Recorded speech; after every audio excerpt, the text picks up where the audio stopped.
It was because I understood the damage that confusion could inflict. Authority, when properly understood, does not oppress. It protects. It does not place itself above others. It places itself between others and danger. But this is not always easy to grasp. And I know that many are fearful, afraid to trust leaders, afraid to submit to a doctrine, afraid of being hurt again. Have you ever felt this way?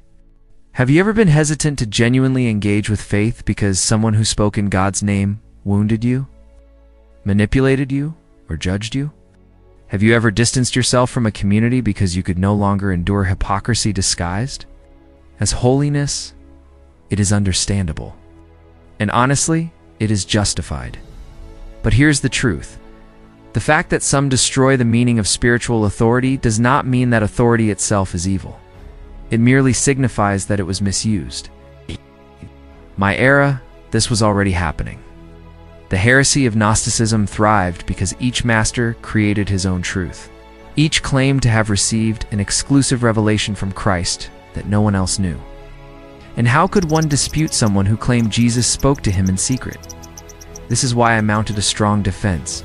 The true teachings of Christ were publicly transmitted by the apostles.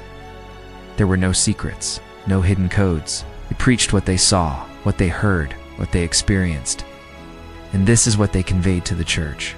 Apostolic authority resided there not in new revelations, but in faithfulness to what had been taught from the very beginning.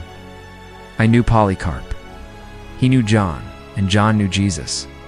This lineage was not established to form an exclusive club. It was established so that no one would have to live in darkness, so that everyone could say, yes, this is what we believe. This is the truth.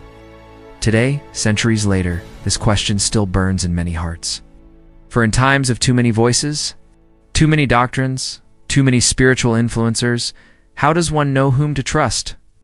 And furthermore, how does one avoid falling into abuse again? I understand. And the answer lies not in rejecting all authority, but in seeking the right authority.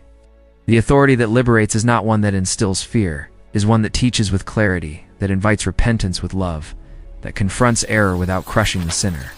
It is one that conceals nothing, that is based on the word, that respects individual conscience. It is the authority that serves, not that serves itself. Can you perceive the difference?